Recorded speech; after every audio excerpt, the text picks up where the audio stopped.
રાજકોટના 80 foot road ITI hostel પાસે બિહારી મજૂર ગણેશ પ્રસાદ ચિન્નામન પ્રસાદ કાપરીની છરીના ઘા ઝીકી હત્યા કરવાના ચકચારી બનાવમાં ક્રાઇમ બ્રાન્ચે ગણતરીના કલાકોમાં જ ભેદ ઉકેલી દૂધસાગર રોડ પર રહેતા નાસિર કેડિયા, સલીમ, રવિરાજસિંહ ઝાલા અને જેનિસ દાવડાની પોલીસે ધરપકડ કરી છે.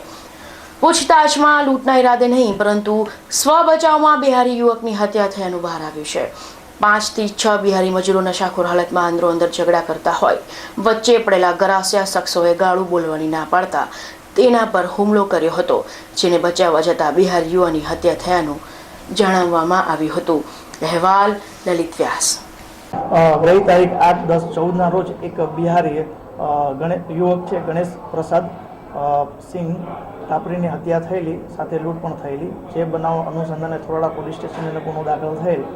જે અનડિટેક હોય જે શોધવા માટે મહેરબાન પોલીસ કમિશનર શ્રી મોહન ઝા સાહેબ તથા joint police commissioner Shri doctor Kelan Rao સાહેબ, એસીપીસી ક્રાઇમ સાહેબની સૂચનાથી અમો તથા પીએસઆઈ નીનામા સાહેબ, પીએસઆઈ કેબી રાજવી સાહેબ તથા અમારા પોલીસ સ્ટાફના તમામ માણસો અલગ અલગ ટીમ બનાવી અને કામ કરતા હતા. જે દરમિયાન પોલીસ કોન્સ્ટેબલ યોગેન્દ્રભાઈ ચૌહાણ, ફિરોજભાઈ તથા મહાવીરસિંહને બાતમી મળે. જે બાતમીના આધારે 4 ઇસમોને અમે અટકાયત કરી પૂછપરછ કરતા તેઓ જે બનાવવાળા દિવસે સોરઠિયાવાડીની આસપાસ ગરબી જોવા ગયેલ.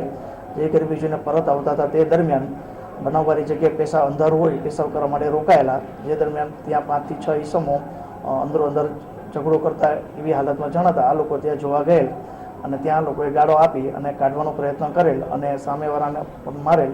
જેમાં જે આરોપી પકડાયેલ છે એમાં એક જણાને પણ ઈજા થયેલ છે, ચાકુ વાગેલ હોવાનું જણાવેલ છે.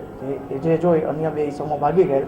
જેને છોડવા આવતા એમના હાથમાંથી છરી રોકવાનો પ્રયત્ન કરતા તેમને પણ હાથમાં વાગેલ અને છરી બચાવવા માટે પ્રયત્ન કરતા જે યુવક છે ગણેશ પ્રસાદને પણ વાગી જતા એ મરણ થયેલ. એમાં હત્યાનો બનાવ દાખલ કરેલ અને આરોપી કબૂલાત આપતા હોય જેઓને આજ રોજ કલાક 18:30 વાગે અટક કરેલ છે. કુલ 4 આરોપી છે. થોરાડા પોલીસ સ્ટેશન તપાસ કરતી હોય અટક કરી આગળની તપાસ થોરાડા પોલીસ સ્ટેશન